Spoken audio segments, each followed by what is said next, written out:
Hello students, class 6 we are continuing our topic with planets and you are studying your geography, right?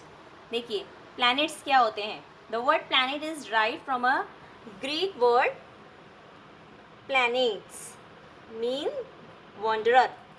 ठीक है, planets जो है Greek word है. There are 8 planets और आपको पता ही है सोलर सिस्टम में 8 प्लैनेट्स होते हैं और उनके सन से डिस्टेंस के अकॉर्डिंग उनका जो क्रम है वो है Mercury, Venus, Earth, Mars, Jupiter, Saturn, Uranus and Neptune. ठीक है. The planets close to the sun, जो प्लैनेट सन के काफ़ी क्लोज है वो कहलाता है inner planets. They include Mercury, Venus, Earth and Mars. They are made up of, और ये सभी प्लैनेट्स किससे बने हुए हैं? रॉक्स से बने हुए हैं और इनको हम टेरेस्ट्रियल प्लैनेट्स भी बोलते हैं. और बाकी के बचे हुए जो 4 प्लैनेट्स हैं, it means Jupiter, Saturn, Uranus and Neptune, वो आउटर प्लैनेट्स कहलाते हैं. और ये जो प्लैनेट्स हैं वो गैसेस से बने हुए हैं और इनको गैस जाइंट्स भी बोलते हैं. ओके, नेक्स्ट देखिए, all these planets do not have heat. सभी प्लैनेट्स के पास अपनी खुद की हीट एंड लाइट नहीं होती है, but reflect the light of the sun. लेकिन ये सन की जो लाइट होती है उसे रिफ्लेक्ट करते हैं. दे रिवॉल्व अराउंड द सन, ये सन के चारों तरफ घूमते हैं और इनका जो पाथ है वो फिक्स होता है जिसे हम ऑर्बिट्स बोलते हैं. वाइल रिवॉल्विंग, और घूमते समय प्लैनेट्स जो हैं वो अपने एक्सिस पे भी घूमते हैं. Every planet of the solar system, her planet solar system का अपना रिस्पेक्टिव टाइम लेता है, मतलब अपना जितना उसका टाइम है घूमने का वो लेता है. To rotate and revolve around the sun, घूमने के लिए और सन के चारों तरफ चक्कर लगाने के लिए. Though all planets are spherical in shape, लेकिन सभी प्लैनेट्स जो हैं वो स्फेरिकल हैं शेप में, मीन्स राउंड हैं. However they have distinctive features, लेकिन उनके फीचर्स जो हैं वो यूनिक हैं, अपने खुद के अलग अलग फीचर्स हैं. Mercury smallest and closest planet to the sun है. Venus brightest and hottest planet है. अर्थ ब्लू प्लैनेट है. मार्स रेड प्लैनेट है.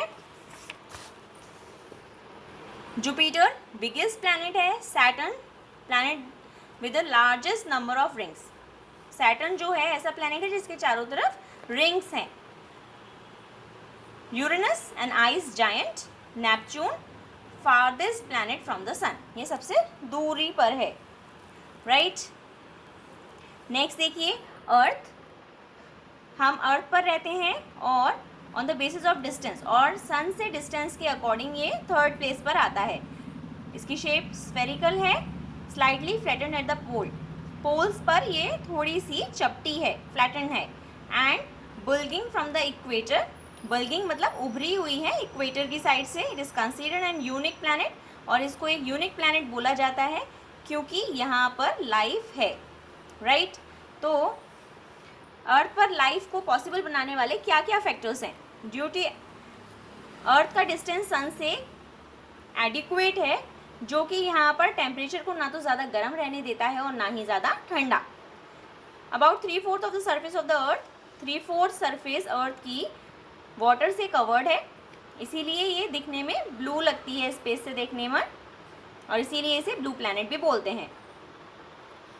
यहाँ पर एटमॉस्फेयर की एक थिक ब्लैंकेट है, एक चादर चढ़ी हुई है एटमॉस्फेयर की, जिससे हार्मफुल रेज जो सन से आती हैं, जिसे हम अल्ट्रावायलेट रेज बोलते हैं, उससे अर्थ की प्रोटेक्शन हो जाती है. Atmosphere of earth has an adequate amount of oxygen, यहाँ के एटमॉस्फेयर में ऑक्सीजन एडिक्वेट अमाउंट में है, और कार्बन डाइऑक्साइड, नाइट्रोजन, ओजोन जो कि लिविंग ऑर्गेनिज्म के लिए एसेंशियल है वो भी यहाँ मौजूद है.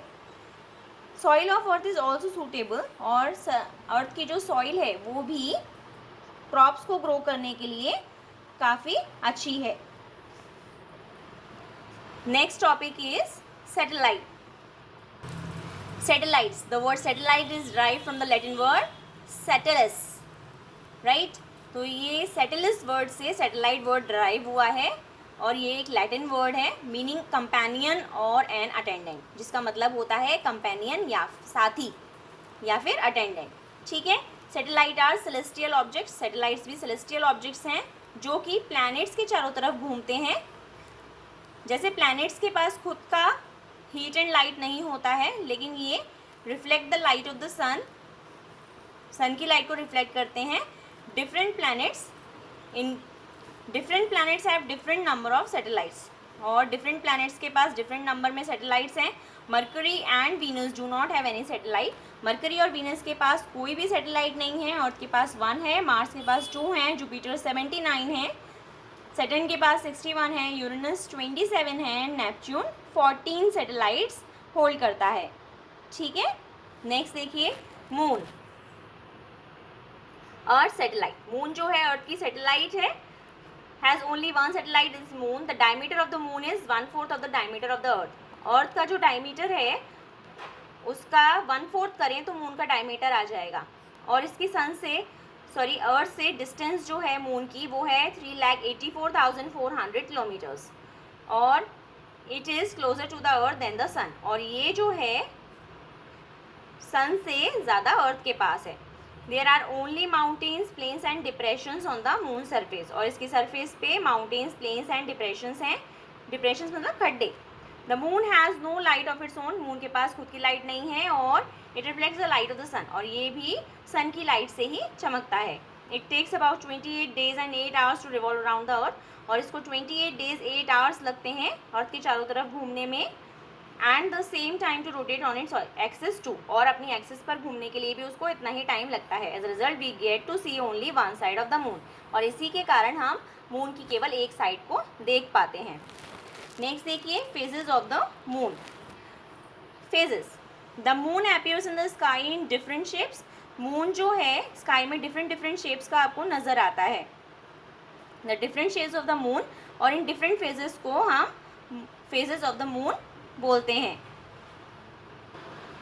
मून की जो शेप है वो 1/2 ऑफ दिस पीरियड, मतलब 28 days में से 1/2 कर दें अगर हम, तो हाफ टाइम के लिए तो मून की जो शेप है वो बढ़ती है, और हाफ टाइम के लिए उसकी शेप जो है वो रिड्यूस हो जाती है।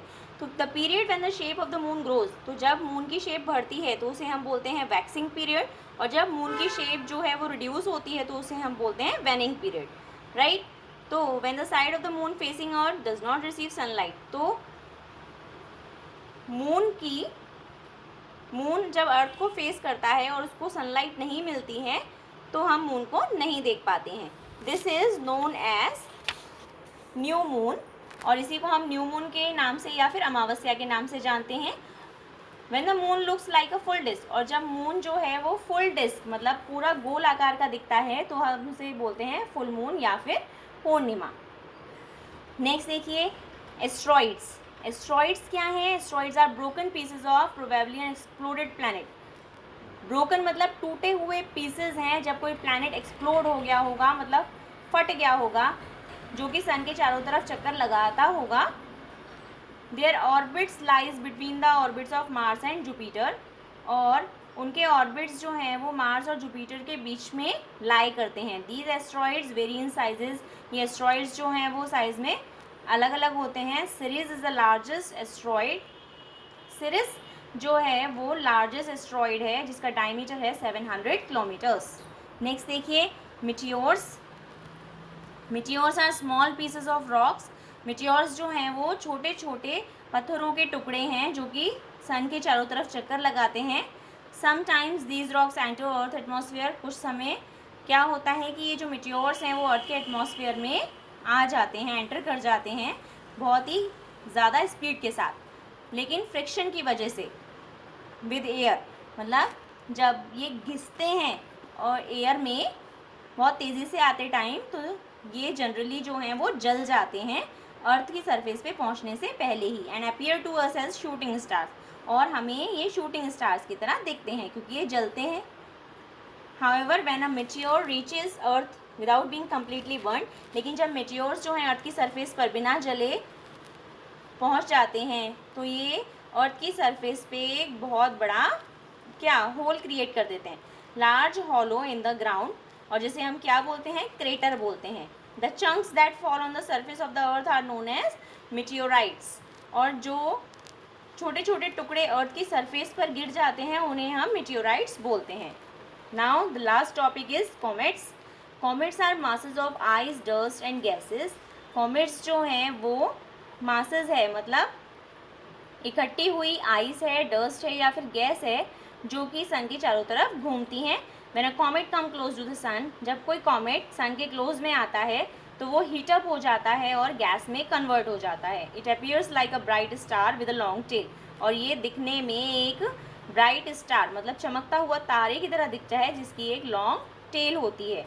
This tail may extend to over millions of kilometres, और ये जो टेल है वो कितनी लंबी हो सकती है, ओवर मिलियंस ऑफ किलोमीटर्स भी हो सकती है। Halley's comet is the most famous comet, Halley's comet सबसे फेमस कॉमेट के नाम से जाना जाता है। इट अपीयर्स आफ्टर 76 ईयर्स, और ये हमें दिखता है हमेशा कितने सालों बाद, 76 ईयर्स के बाद ये दिखता है। It will next be seen in the year 2061, और अब ये दिखेगा हमें ईयर 2061 में।